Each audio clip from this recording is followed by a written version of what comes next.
মুসলমানদের প্রথম কেবলা ফিলিস্তিন। এই ফিলিস্তিনের স্বাধীনতা রক্ষা করা পৃথিবীর প্রত্যেকটি মুসলমানের ইমানি দায়িত্ব। আমরা দেখি এই জায়নিস্ট ইসরায়েলের দোসর, আমাদের পাশে আরেকটি ইসরায়েলের দোসর জায়নিস্ট হওয়ার চেষ্টা করছে হিন্দুত্ববাদী ভারত।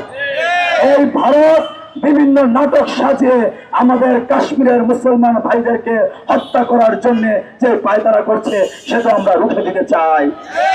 আমরা দেখেছি মুসলমানদের অর্থ সম্পত্তি দখল করবার জন্য যখন ভারত সরকার হাইকোর্ট থেকে রায় দিয়েছে, তারই প্রেক্ষিতে ৩০০-র উপরে স্থাপনা, মুসলমানদের ধর্মীয় স্থাপনা বিভিন্ন উপাসনায় ভেঙে দিয়েছে, তখনই একটি জঙ্গি নাটক করে মুসলমানদেরকে স্তব্ধ করে দেওয়ার জন্য যে হামলা হয়েছে, তার প্রেক্ষিতে মুসলমানদের শক্তিশালী রাষ্ট্র পাকিস্তানকে দুর্বল করার জন্য তারা যে হামলা করেছে, হামলায় পরাজয় বরণ করেছে, এটা আমরা বিশ্বাস করি।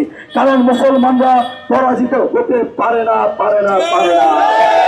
আমরা বিশ্বাস করি পাকিস্তানের পরাজয় মানে বিশ্ব মুসলিমের পরাশক্তির পরাজয়। পাকিস্তান টিকে থাকা মানে মুসলমানদের প্রত্যেকটি রাষ্ট্র পারমাণবিক শক্তিধর হিসাবে নিজেদেরকে জানান দেওয়া। আমরা পাকিস্তানকে বলবো, আপনারা বিশ্ব মুসলমানের নেতৃত্ব দিন, প্রত্যেকটি মুসলমান রাষ্ট্রের কাছে পারমাণবিক অস্ত্র বিস্তার করে দিন, যাতে মুসলমানদের কোন ভূখণ্ড চাইনিজ রাষ্ট্র কোন জায়গাতে দখল না করতে পারে। আমরা দুঃখের সাথে স্মরণ করছি, যখন আরবে মুসলমানদের রাষ্ট্রগুলোতে ডোনাল্ড ট্রাম্প এসেছে, তখন আমাদের ফিলিস্তিনের ভাইয়েরা মার্কিন নাগরিকত্ব এবং ইসরায়েলের দ্বৈত নাগরিকত্ব একজন নাগরিককে মুক্ত করেছে।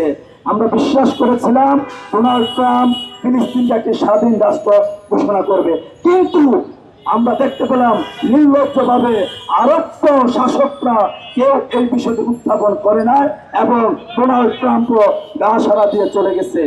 আমরা বলবো মুসলমানদের এই ক্যাপলা এটাকে স্বাধীন রাষ্ট্র হিসাবে ঘোষণা করবে এবং ইসরায়েলের পক্ষে যাতে কেউ না দাঁড়ায় আরব শাসকদেরকে আমরা হুঁশিয়ার করে দিই।